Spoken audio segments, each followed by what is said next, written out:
तकरीबन 3-4 दिन बारिश से बेहाल मुंबई का और कल्याण के लोगों के सामने अब एक नई मुश्किल आई है।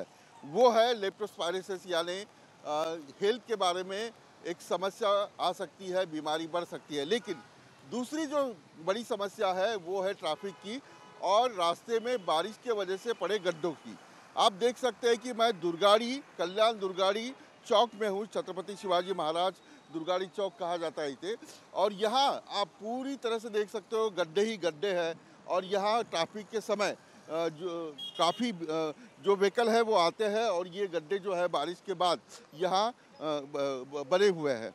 मनपा की ओर से यहाँ ध्यान नहीं दिया जा रहा है क्योंकि 2-3 दिन हो गए बारिश रुक गई है, फिर भी गड्ढे कायम हैं। यहाँ के कुछ नेताओं ने गड्ढों के बारे में मनपा को शिकायत की है और कल्याण शहर में डोंबिवली में पूरी तरह से रास्ते जो है वो गड्ढे से भरे हुए हैं। कहाँ गड्ढे गिरे हैं और कल्याण की हालत कैसी है? देखो, आपने अभी देखा होगा कि ये कल्याण एक ऐतिहासिक शहर है। छत्रपति शिवाजी महाराज की मूर्ति सामने है और ये किला सामने है। और ये जितने कल्याण डोंबिवली में आज तक सिर्फ 2.5 साल अगर छोड़ा आपने तो पूरी महापालिका स्टार्ट होने से अभी तक भाजपा और शिवसेना की सत्ता है। अभी शिंदेगढ़ के जो गुट के जो नगर सेवक है वो वहाँ के ज़्यादा चुन के आए। अभी आप देख सकते हैं यहाँ पे कि कितने खड्डे हैं। और जब भी इलेक्शन लगता है तो यहाँ के जितने भी बड़े नेता हैं वो आके बयानबाजी करते हैं कि कल्याण डोंबिवली को हम लोग 6,500 करोड़ का निधि देंगे। अभी मुझे एक बात बताइए, आपके माध्यम से मैं बताना चाहता हूँ कि ये अगर कोई एक एम्बुलेंस मैंने आपको दिखाई, इससे पहले अपनी बात हो रही थी, वो एम्बुलेंस हॉस्पिटल जाने के लिए भी उसका रास्ता नहीं ठीक से। और जब गणेश मूर्ति का अभी जो पूजन होने वाला है, आने वाले अभी समय में गणपति का त्यौहार आ रहा है, वो त्यौहार में जैसे देखो अभी कैसे मतलब कल्याण डोंबिवली की अवस्था ऐसी हो गई कि अभी गणपति इतना बड़ा त्यौहार होने के बाद सस्ते पे जाने के लिए ट्रैफिक की इतनी बड़ी समस्या है। ना आप हॉस्पिटल टाइम में पहुंच सकते हैं, ना गणेश जी का मूर्ति का बड़ा त्यौहार आ रहा है। यहाँ पे आपको दिखाई देगा कि 5 मिनट जहाँ डिस्टेंस पे जाना है वहाँ पे 1 घंटा लगता है। किस वजह से? सिर्फ कल्याण डोंबिवली में एक रास्ते के खड्डे में। और कभी कभी ऐसा लगता है कि रास्ते में खड्डा है कि खड्डे में रास्ता है, समझ में नहीं आ रहा है। विपक्ष ने गड्ढों के बारे में शिकायत भी की है। क्या शिकायत की है और कहाँ कल्याण में गड्ढे पड़े हुए हैं? मैंने ये शिकायत की है कि हर साल इस खड्डे में गिरकर किसी न किसी का बलि जाता है। इस बार भी हमारे कल्याण शहर के रामबाग में रहने वाले एक रोहन शिंगारे नाम के लड़के का, मतलब एक ही लड़का, माँ बाप का इकलौता बेटा, उसकी बलि गई है। हर साल ये खड्डे कितने लोगों की बलि लेंगे? ये बलि दे मतलब वो जाने के बाद मैंने एक पत्र दिया महानगर पालिका को कि आने वाले 1 हफ्ते में, अगर 3-4 दिनों में अगर आपने ये खड्डे नहीं बुझाए तो हम महानगर पालिका के अंदर 500 मीटर खड्डा मुक्त रास्ता दिखाओ और 5,000 रुपये पाओ। ऐसे ही हम वहाँ पर ये चलाने वाले। आप देख लीजिए पूरा शहर हमारा खड्डों से भर चुका है। रास्ते में खड्डे में रास्ते ये ढूंढना पड़ रहा है हमको। अगर लोकेशन बताए तो कहाँ गड्ढे पड़े? आप देखेंगे आप शहाड़ के ब्रिज पर नहीं जा सकते। एक ब्रिज है, एक 200 मीटर का, वो क्रॉस करने के लिए आपको आधे घंटा लगता है सिर्फ खड्डों की वजह से। और जो खड्डों की ये जो समस्या बढ़ी है शहर में ट्रैफिक की, उसके एकमेव कारण है वो मतलब खड्डा। आने वाले गणपति जैसा बड़ा त्यौहार है, गणपति में अगर एक भी मूर्ति इस खड्डे में जाकर अगर गिरती है तो कमिश्नर कल्याण डोंबिवली महानगर पालिका के कमिश्नर के मुंह पे काला लगाने की सिवाय मैं रहूंगी नहीं। ये बताइए कि गड्ढे पे कितना खर्च होता है और गड्ढे की मरम्मत कैसे होती है? गड्ढे की मरम्मत मैं आपको बताना चाहता हूं, जैसे कि कल्याण डोंबिवली महानगर पालिका ने पिछले साल 22 कोटी का टेंडर निकाला था। इतनी बड़ी बड़ी मशीन्स बाहर से मंगाई, कहाँ से मंगाई, लेकिन उसका कोई काम नहीं। इस बार उन्होंने 27 करोड़ का टेंडर निकाला, लेकिन फिर भी कोई काम नहीं।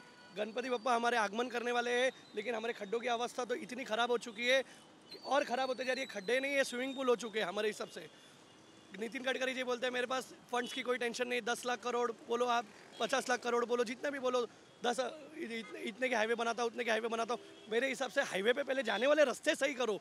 कल्याण ईस्ट से कल्याण वेस्ट जाने को 1 घंटा, कल्याण वेस्ट से उल्लासनगर जाने को 2 घंटा, कल्याण से भिवंडी जाने को 4 घंटा। ऐसी अवस्था है कल्याण की। कल्याण के सब एंट्री एग्जिट सब हर एक तरीके से ब्लॉक हो चुके हैं। तो हमारा यही बोलना है करके, अगर ये खड्डे जल्दी से जल्दी नहीं बुझे तो हम हमारे आयुक्त अभिनव गोयल उनके घर के सामने पूरा जेसीबी से खड्डा कर देंगे और कांग्रेस स्टाइल में उनको आंदोलन करके दिखाएंगे। पिछले साल गड्ढे में गिरकर कितने लोगों की मौत हुई है? गड्ढे में इतने लोगों की गिर के मौत हुई करके ये हमारे उंगलियों पे नहीं है, ये हम गिन नहीं सकते, ठीक है ना। गड्ढों के करके एम्बुलेंस, यहाँ के कल्याण में ट्रैफिक की इतनी समस्या है, गड्ढों से तो ट्रैफिक बढ़ रहा है, इसके लिए आना जाना मतलब हम उंगलियों पे गिन नहीं सकते करके इतनी ये हुई है। कल्याण ईस्ट वेस्ट, कल्याण एक बड़ा क्षेत्र है, छोटा नहीं है। कल्याण ईस्ट वेस्ट, मोना, टिटवाला, ये सब कल्याण बहुत बड़ा है, कल्याण एक छोटा क्षेत्र नहीं है। ये गड्ढे के मामले में इन्होंने कहा कि पहले 22 करोड़ आया था, अभी इस बार 27 करोड़ है, तो ये यूटिलाइज होता ठीक से? देखो, आपको मैं एक बात बोलना चाहता हूँ, कल्याण डोंबिवली का आप इतिहास उठा के देख लो, इतना करप्शन है, इतना करप्शन है, यहाँ के अधिकारियों की चौकसी हो जाती है, रेड हैंड पकड़ लिए जाते हैं उनको एंटी करप्शन के द्वारा, फिर से वही अधिकारी आते थे। ये शिवसेना और भाजपा की ना मिली जुली सरकार है, और ये अधिकारियों के साथ में बैठ के ना, मतलब अधिकारी ने जैसे बोलते हैं ना, मैं रोने जैसा करता हूँ, और ये दोनों पार्टी के शिवसेना भाजपा वाले मारने जैसे करते हैं। करप्शन दोनों मिलके कर रहे हैं, कोई अधिकारी को इतनी हिम्मत कैसे आ सकती है? तो मैं ये बोल रहा हूँ कि ये पूरा करप्शन का मामला है। ये कल्याण डोंबिवली को कितने भी 1 लाख करोड़ रुपए देंगे तो भी ये खाएंगे, उसके अलावा कोई विकास नहीं करेंगे। आगे की भूमिका कैसे रहेगी? गणपति आ रहा है, गणपति आ रहा है, अगर इस खड्डों में गिरकर एक भी मूर्ति गिरती है तो कल्याण डोंबिवली महानगर पालिका के आयुक्त सुन ले, उनके चेहरे पर महिला कांग्रेस जरूर ताला लगाएगी। क्योंकि हमने आपको पहले पत्र दिया है, ये खड्डे भरने के लिए आह्वान किया है, आपको रिक्वेस्ट, विनंती अर्ज मतलब रिक्वेस्ट पत्र दिया है, लेकिन अब आप रिक्वेस्ट सुनने के लायक नहीं रहे। सिर्फ आपके सर पर जू तक नहीं रेंग रही। हम कितने पत्र देने के? हमको तो ऐसा लगता है हम पत्र देते हैं, आप कचरे में डालते हैं, हम पत्र देते हैं, कचरे में डालते हैं। आप रद्दी बेचने वाले हैं क्या? हमारे पत्र जमा कर कर कभी उस पर कार्रवाई भी करेंगे या नहीं? बिल्कुल। आप देख सकते हैं कि यहाँ बारिश के बाद गड्ढे जो है वो बड़े पैमाने पे इस चौक में है।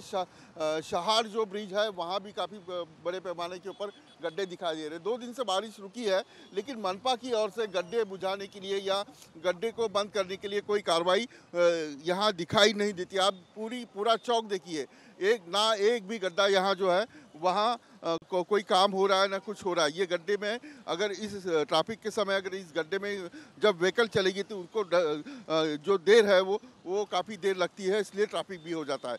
दूसरी एक अहम बात कि जिस तरह से गणपति उत्सव आ रहा है, गणपति उत्सव आने के बाद काफ़ी गणेश आगमन के साथ गणेश विसर्जन तक काफ़ी आवाजाही रहती है, यातायात रहती है, ट्रैफिक होता है। उसको देखते हुए भी यहाँ मनपा की ओर से कोई काम नहीं दिखाई दे रहा है। वीडियो जर्नलिस्ट कामिल के साथ विलास अटोले, न्यूज़ नेशन, कल्याण।